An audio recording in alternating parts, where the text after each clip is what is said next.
شهر رمضان الذي أنزل فيه القرآن. Shaykh Ramadan al-Kareem is a month in which we try to come as near to Allah subhanahu wa ta'ala. But for the rest of the 11 months we indulge in this dunya. And that association stays on.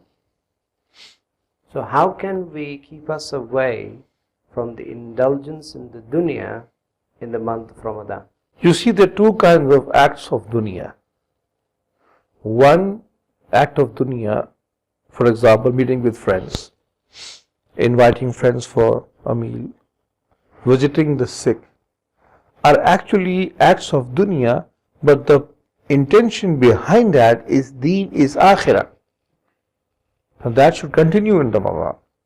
But the acts of dunya which have got no place in the akhirah, for example, this extensive viewing of social media, for example, this baseless and aimless wandering through the internet, for socializing and this gossiping for hours and hours with your friend. This is an act of dunya that not only is of no benefit in akhirah, it's also a waste of time, and it will also a waste of your resources, and it may be a reason for our punishment in akhirah. This is that part of dunya that we should not only give up in Ramadan, but around the whole year.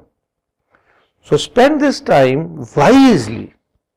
Do visit your friends, visit the elderly and the sick and the poor and help them, and go forth with your work and your business, because the earning of the rizq, which is halal, is also a form of ibadah, it's also akhirah. So divide, understand which part of dunya is actually with intention for the akhirah, and which part of dunya is actually just an aimless and purposeless act. We need to give up those acts and replace them with acts of purpose. I hope we will be able to all understand and replace our time and activities which we are wasting into productive for both dunya and akhirah.